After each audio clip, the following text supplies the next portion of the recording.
J'ai vu mon père sur le point d'être battu à mort par les Japonais. En tant que grand maître d'arts martiaux, je ne pouvais plus me retenir.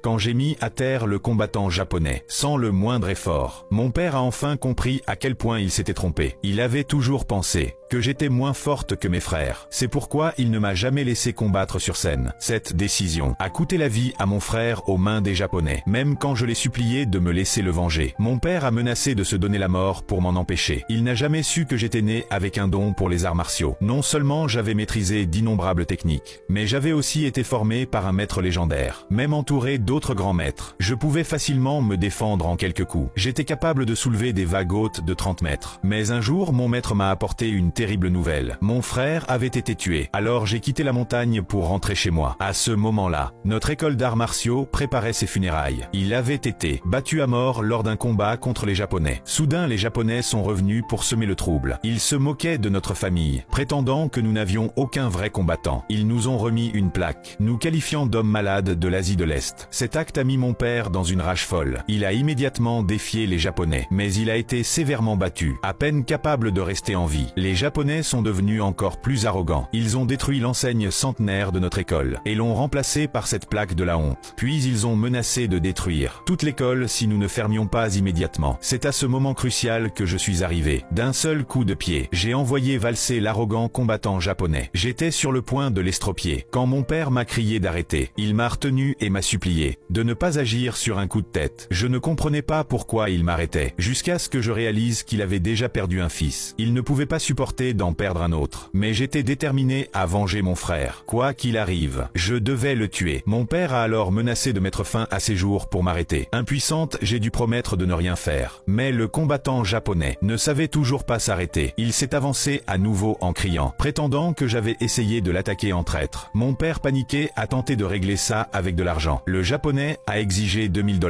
Et pour me protéger, mon père a cédé. Il leur a remis tous les objets de valeur de l'école. Mais au lieu de reculer, les Japonais sont devenus encore plus agressifs. Il a annoncé un défi public dans 3 jours. Si nous perdions, il raserait l'école, sans attendre l'accord de quiconque. Il a jeté un contrat de combat à mort et s'en est allé, sans se retourner. Le jour du duel est arrivé rapidement. Mon père se préparait à monter sur le ring, mais je ne pouvais pas le laisser affronter ce danger seul. J'ai voulu l'accompagner, mais il savait à quel point ce défi était mortel, et il ne pouvait pas risquer de me perdre aussi, car j'étais désormais le dernier descendant de la famille. Il a ordonné à tout le monde de me surveiller, m'interdisant de mettre les pieds sur le ring. Il a même menacé de me renier si je désobéissais. Puis il est arrivé sur le lieu du combat. Le combattant japonais était déjà sur scène, criant et se vantant de vaincre tout le monde. Un par un, les artistes martiaux de la foule sont montés le défier. Chacun a été vaincu en un seul coup. Sans exception, ils ont tous été humiliés. Le japonais est devenu encore plus audacieux, exigeant que mon père envoie quelqu'un de vraiment compétent. Alors mon grand-père s'est avancé, mais lui aussi a été brutalement battu. Quand j'ai appris la nouvelle, je n'ai plus pu le supporter. Je me suis immédiatement agenouillé devant ma mère et l'ai supplié de me laisser venger mon frère.